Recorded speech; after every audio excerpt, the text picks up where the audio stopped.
Jaanas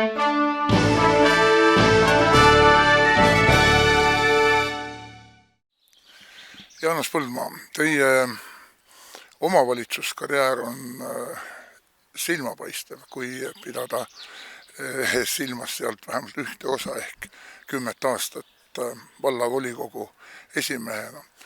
Kuidas nüüd selles suures koosluses, mis mulje see teile on jätnud ja lõppude lõpuks, kas pärast nii pikki aastaid on ikka veel isu kandideerida? Jah, tõsi ta ju on, et kandideeritud volikokku on tõesti väga mitmeid kordu, kui räägime nüüd, et kõigepealt sai kandideerida Audru volikokku ja nüüd siis suure tõenäosusega teist korda ka Pärnu linnavolikokku, et oldud on Audru volikogus juba tõesti 15 aastat ja kui rääkida, et kas on isu uuesti kandideerida, siis läbi niimoodi huumori saabki öelda, et kogu aeg on toimunud teatud areng. Et kõigepealt sai kandideerida Audru volikokku selleks, et esindada oma küla. Siis läks mõni aasta mööda, tulid järgmised valimised, siis juba nägid suuremat pilti ja leidsid, et nüüd ma kandideerin Audru volikokku sellepärast, et Audru asja ajada, et Audrus läheks elu paremaks. No ühel hetkel siis jõudsime ühinemisesse, ehk siis juba siis eelmised valimised.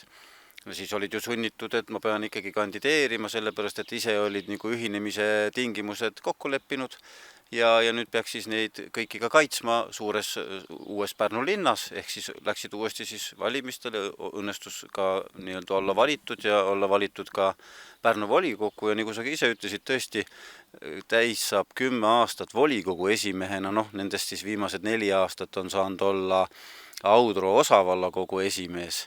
Et aga kas täna on jälle soovi minna, siis omavahel öeldes ei ole, aga kohustusest Audru vahva vastu tuleb vist ikkagi jälle minna, sellepärast et Audrut on vaja ikkagi jätkuvalt esindada. Kui algasid läbirääkimised uue halduskorralduse loomiseks, siis ju esimene suur eesmärk oli suur Pärnu, millest ikkagi lõpuks ei tulnud midagi välja. Ja me oleme ka ennem rääkinud, et põhimõtteliselt Audrul oli kõik võimalused ka täiesti iseseisvalt jätkata. Miks sellest Suur-Pärnu ideest ikkagi midagi ei tulnud? Tõsi ta on, et kui see ühinemisreform siis nii-öelda alguse sai ja ma mäletan esimest koosolekut Pärnu linnas, kui said siis kõik Pärnu maakonna omavalitsuste esindajad, ehk siis tolleaegsed volikogu esimehed ja vallavanemad kokku, siis tõesti oligi ju see mõte suur Pärnu maast, ehk siis et oleks kõik ühinenud üks omavalitsus. Aga järjest hakkasid ikkagi need teised vallad sealt ära pudenema ja mina sain küll aru, et see kõige suurem põhjus sellele oli hirm selle ees, et see linn ikkagi maakeeli sööb maapiirkonnad ära, ehk siis hakkab oma otsustest domineerima. Audru tõesti oli üks ja oligi ju kõige suurem omavalitsus Pärnu maakonnas ja Audrul tegelikult ei oleks olnud vaja üldse ühineda. Aga me nägime, et me oleme Audruna tol hetkel saavutanud praktiliselt oma maksimumi ja selleks, et edasi areneda, et meie rahval oleks veel parem Audrus elada, Audru piirkonnas elada, on ikkagi mõistlik ühineda linnaga. Et aga kui nüüd täna tagantjärgi siis mõelda, et kas see oli õige tegu või oli see vale tegu, siis suures pildis ma võiks kindlasti ikkagi öelda, et oli õige tegu, et ikkagi täna Audru rahva elu on jätkuvalt veel paremaks läinud, kui ta ennem oli.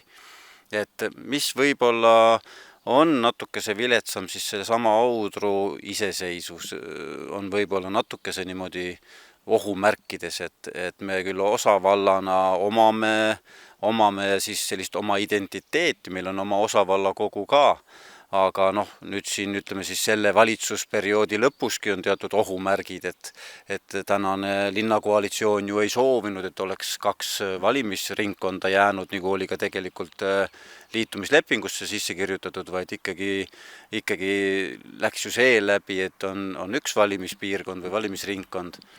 Ja minu jaoks täna kõige muret tekitavam päevaprobleem on ikkagi see, et tänane koalitsioon ütleb, et kui üks Audru inimene osutub valituks uude volikokku, siis peab ta otsustama, et kas ta on siis ainult Audru osavallakogus või linnavolikogus. Et ei ole enam seda võimalust tulevikus, et Audru esindaja saaks olla mõlemas korraga ja mina näen, et see on suur probleem. Kas selle saaks vaidlustada? Näiteks Riigikogu liikmed ju istuvad kohalikes volikogudes. Tänaseks on see juba vaidlustatud, et ega mis võimalused üldse siis audrukatel on oma õiguste eest seista, seda me teadsime juba ühinemisel, et kuna Audru ei ole enam iseseisev juriidiline isik, vaid on lihtsalt osavald, et ega ta ei saagi täna väga palju oma õiguste kaitseks teha, ainuke võimalus oli meil siis kaevata oma hädad revisjonikomisjonile. Aga kui nüüd päris lühidalt, siis millisena näete Audrut järgmise 4 aasta möödudes?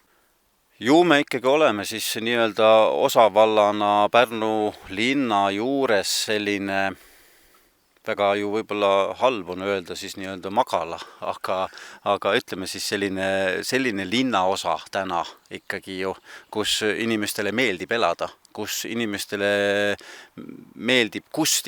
meeldib tööl käia Pärnu linna või siin kohapeal töötada. Loomulikult me ju mõnes mõttes ootame ka, et võib-olla siis töökohti ja ka tööstus tuleb siia maa poole juurde, kuigi seda on võib-olla natukese nagu liigne arvata, et linnas on olemas ju teatud arendused, kus tööstus võiks areneda.